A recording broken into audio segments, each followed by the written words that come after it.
Aqui estão alguns exemplos de pessoas que falam em cromossomos achando que com isso estão dando alguma sustentação à sua transfobia, mas não sabem do que estão falando. Nenhuma dessas pessoas respondeu minha pergunta. Enchem a boca para falar de cromossomos, de XX e XY, mas quando confrontados com uma pergunta simples, encerram a conversa. Estou quase me sentindo uma versão progressista do Matt Walsh, que sai por aí perguntando para as pessoas o que é uma mulher. Parece que a pergunta, o que é um cromossomo, para os transfóbicos, é tão desestabilizadora quanto eles pensam que o que é uma mulher é.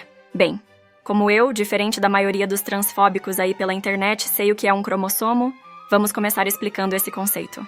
Para explicar o que são cromossomos, primeiro eu tenho que explicar o que é um genoma. E para explicar o que é um genoma, eu tenho que explicar o que é DNA. Então, vamos começar por essa molécula fantástica, maravilhosa, que cada um de nós tem dentro de suas células. O DNA é uma molécula gigantesca, formada por vários nucleotídeos que se repetem bilhões de vezes. Cada nucleotídeo é composto de açúcares, fosfato e um dos 4 diferentes tipos de bases nitrogenadas. Os 4 tipos são adenina, timina, guanina e citosina. Representamos cada uma dessas bases pela sua inicial, A, C, T e G. Assim, todo esse código gigantesco formado por apenas 4 letras diferentes representa uma única molécula de DNA. Todo ser vivo conhecido no planeta Terra, incluindo eu e você, tem um código assim dentro de si. Os tamanhos desse código variam. No ser humano, ele tem cerca de 3 bilhões de letras, ou seja, 3 bilhões de nucleotídeos. Quando eu olho para um cromossomo humano, um cromossomo, um nosso, ele tem 5 bilhões de nucleotídeos. Então, a sequência exata de As, Cs, Ts e Gs dentro de suas células é o que caracteriza você. Ou sua mãe, ou uma abelha, ou uma ameba, ou uma esponja do mar, ou uma lótus negra. Cada ser vivo tem seu único e particular código identificador. Esse código único é chamado de genoma. O genoma é uma cadeia extremamente longa de DNA. Mas, no caso dos seres vivos eucariontes, o que inclui os animais, o que inclui o ser humano, toda essa molécula gigantesca está no núcleo das células. Uma célula tem menos de 1/100º de milímetro de tamanho. O núcleo da célula, então, chega a ser 10 vezes menor do que isso. Como colocar uma molécula tão absurdamente grande dentro de um espaço tão pequeno? Para caber no núcleo da célula, o genoma precisa ser compactado. Imagine um rolo de papel higiênico. Um único rolo tem por padrão 30 metros de papel, o que dá a altura de um prédio de mais de 10 andares. Obviamente, um rolo de papel higiênico é bem menor do que um prédio de 10 andares, mas ainda tem os 30 metros, porque o papel está compactado. No núcleo das nossas células, existem bastões de proteína que fazem o papel do rolo, enquanto nosso genoma faz o papel do papel higiênico. Essas proteínas são chamadas histonas. Cada histona, com vários milímetros de DNA enrolado nela, é chamada de cromossomo. Sim, depois de toda essa explicação, finalmente chegamos nele. O famigerado cromossomo. Agora que você já sabe o que é o genoma, uma definição simples de cromossomo é um trecho compactado do genoma. Os 3 bilhões de nucleotídeos do genoma humano estão distribuídos em 23 cromossomos. 22 deles são chamados autossomos, que estão presentes tanto em homens quanto em mulheres. E o último é o cromossomo sexual, que pode ser X ou Y. Mas então, por que falamos em XX e XY? Porque, na verdade, os cromossomos vêm sempre aos pares, de modo que o número total de cromossomos no núcleo de uma célula humana é 46 e não 23. Recebemos um genoma do nosso pai e outro de nossa mãe. Por isso, o último par de cromossomos é o chamado cariótipo.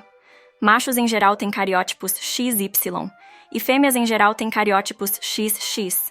Existem também outros cariótipos possíveis, como XYY, XXY ou até mesmo XXX ou XXXX, que geram síndromes diversas como a de Turner ou de Klinefelter.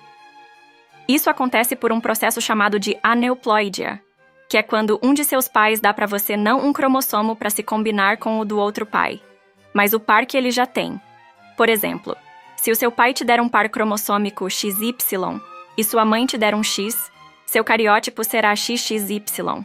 Esse processo não acontece só com os cromossomos sexuais, mas também com os cromossomos autossomos, que é o que origina, por exemplo, a síndrome de Down, também chamada de trissomia 21, pois os portadores dessa síndrome têm 3 cromossomos 21 e não 2. Agora perceba que eu disse que machos em geral são XY e fêmeas em geral são XX.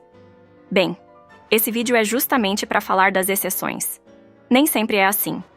Para explicar por que existem fêmeas XY e machos XX, eu preciso explicar o que são genes. E para explicar o que são genes, precisamos voltar ao DNA. Então, o DNA é composto de 4 letrinhas. Como esse código de 4 letras diferentes pode dar origem a organismos complexos como uma sequoia ou uma baleia azul? Essas letrinhas, os nucleotídeos, são lidos por uma organela, um componente da célula, chamado ribossomo. Para cada 3 letras do código genético, o ribossomo faz um aminoácido. Vários aminoácidos juntos, ligados numa ordem específica, formam uma proteína. Portanto, uma determinada sequência de nucleotídeos no genoma, quando lida pelo ribossomo, dá origem a uma proteína. Essa sequência é chamada de gene.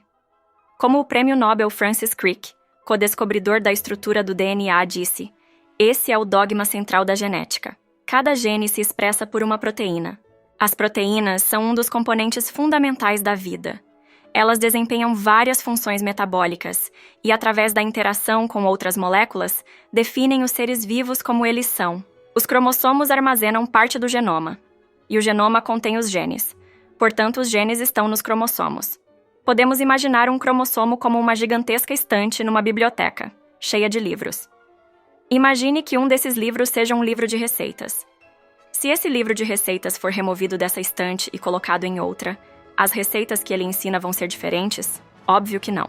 A estante é meramente um local físico onde a informação está guardada. O mesmo livro, em outra estante, ensinará as mesmas receitas. Da mesma forma, um mesmo gene, independente de em que cromossomo esteja, produzirá a mesma proteína. Isso acontece de fato na natureza.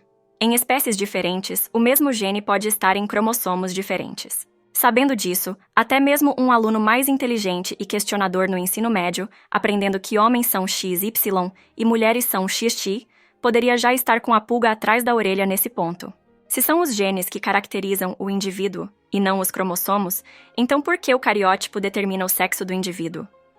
O raciocínio está certo, e a resposta talvez um pouco surpreendente para alguns é: não determina. Não é o cariótipo que determina o sexo do indivíduo. Dizer que homens são XY e mulheres são XX é uma das muitas simplificações que aprendemos na escola. Às vezes, e muitas vezes, o conteúdo passado na escola é simplificado para que seja inteligível a adolescentes. Não é necessário ensinar conceitos avançados de genética a um adolescente. Se ele se interessar pelo assunto, ele vai estudar mais depois, seja na faculdade ou por conta própria. E estudando mais, ele entenderá as limitações do que aprendeu na escola. E não tem nada de errado nisso. Não é que a escola esteja ensinando errado, apenas não se aprofundou no assunto. O padrão de sexagem XX e XY foi estabelecido em 1905 pelos geneticistas Nettie Stevens e Edmund Wilson, ao analisarem os cromossomos de camundongos. Eles chamaram os cromossomos assim pelas suas formas. Mas, obviamente, naquele tempo, o conhecimento da genética era muito limitado. A genética era uma ciência nova e estava apenas começando a ser estudada. Fazia apenas 5 anos que o trabalho de Mendel tinha sido redescoberto por Hugo de Vries e apenas 2 ou 3 anos desde a descoberta da teoria cromossômica da herança por Walter Sutton, que tinha sido orientando de Wilson. Portanto, obviamente, Stevens e Wilson não tinham recursos nem conhecimento para questionar que o sexo era determinado pelos cromossomos. Quando em 1964, o cientista finlandês Albert de la Chapelle descobriu o primeiro cariótipo XX em um paciente masculino, isso foi uma tremenda surpresa para os geneticistas da época. E eles não sabiam como explicar como isso era possível. Mas hoje nós sabemos. Então, como dizíamos, o cromossomo não determina as características do organismo, mas sim os genes. Existe um gene chamado de SRY, normalmente localizado no cromossomo Y, que transforma embriões fêmeas em machos. Sim, fêmeas em machos e não o contrário. No começo da gestação somos todas meninas, e por isso homens têm mamilos, O homem, na verdade, é uma mulher modificada. Isso pode parecer um pouco chocante. Já repararam vocês, homens, que no saco escrotal de vocês têm uma costura? Você já reparou isso? Aquilo ali, sabe o que é? É a vagina que se fecha. Você tá vendo isso aqui? Isso aqui é o clitóris. Mas o clitóris da mulher é o que se expande para formar o pênis do homem. Por volta de 50 dias de gestação, o gene SRY é ativado, produzindo testosterona e a substância inibidora mulleriana, que vai transformar o proto-órgão genital feminino em masculino. SRY é a sigla para Sex Determining Region Y, sendo o Y a referência do cromossomo em que esse gene fica. Pois bem, acontece que genes podem ser desativados. Você já conheceu alguém com intolerância à lactose? Essa pessoa provavelmente bebia leite normalmente nos primeiros anos, mas depois ficou intolerante. O que permite a digestão da lactose é uma enzima, a lactase. Enzimas são proteínas, e a lactase, como toda proteína, advém de um gene. O gene foi desativado, por isso a pessoa perdeu a capacidade de digerir laticínios. O que acontece se nesse momento crucial da gestação, por volta dos 50 dias, o gene SRY estiver desativado? Você já adivinhou, nascerá uma mulher XY. Como dito anteriormente, genes podem mudar de lugar e continuam carregando as mesmas informações, gerando as mesmas proteínas. Como também dito anteriormente, nossos cromossomos são pareados. Recebemos 23 da mamãe e 23 do papai, um de cada dos 23 diferentes cromossomos. Os cromossomos X e Y, diferente dos autossomos, são tremendamente diferentes em tamanho, sendo o X muito maior que o Y. Cada cromossomo autossomo tem seu par homólogo, o cromossomo sexual, não. Mas, apesar de não serem homólogos, o X e o Y podem se recombinar, do mesmo jeito que os outros cromossomos fazem. A região compartilhada por esses dois cromossomos diferentes é chamada de região pseudoautossômica do cromossomo. Não se preocupe em decorar esse nome. O importante é saber que, quando esses dois cromossomos interagem nessa região, eles podem passar parte de seus nucleotídeos um para o outro. Então, o Y pode passar o seu gene masculinizante para o X. Se uma pessoa recebe do seu pai um cromossomo X que por acaso contém o gene SRY, o que acontece? Você já adivinhou. Nascerá um homem XX. Sabe o que é mais divertido nisso tudo? A imensa maioria das pessoas, eu inclusa, nunca fizeram uma leitura de seus genomas. Se você é reprodutivamente um macho, homem cis ou mulher trans, você presume que o seu cariótipo seja XY, e estatisticamente é muito provável que seja mesmo. Mas você só pode ter certeza fazendo o sequenciamento do seu genoma, contratando empresas como a Celera Genomics ou a Meu DNA. O mesmo vale para fêmeas que presumem ter o XX. Imagine que um desses transfóbicos demagogos que fica dizendo por aí que só existe mulher XX e homem XY pode ser um homem XX ou uma mulher XY. É uma possibilidade remota, mas existe. E seria imensamente divertido se fosse verdade. Tudo isso que eu expliquei até aqui sobre genética não tem absolutamente nada a ver com pessoas trans. A maioria das mulheres trans é XY, e a maioria dos homens trans é XX. Identidade de gênero não é, até onde sabemos, determinada pelos genes, mas nem por isso deixa de ter uma explicação científica totalmente válida. O fenômeno da incongruência de gênero é totalmente reconhecido e respaldado pela ciência, portanto não tem nada de anticientífico em reconhecer que pessoas trans existem. Os transfóbicos que nos acusam de negar a biologia, ironicamente, são os que se colocam contra a ciência quando dizem que só existe XX e XY. Da próxima vez que alguém disser isso para você, apenas pergunte a essa pessoa se ela sabe o que é um cromossomo. Vamos ver quem são os verdadeiros negacionistas.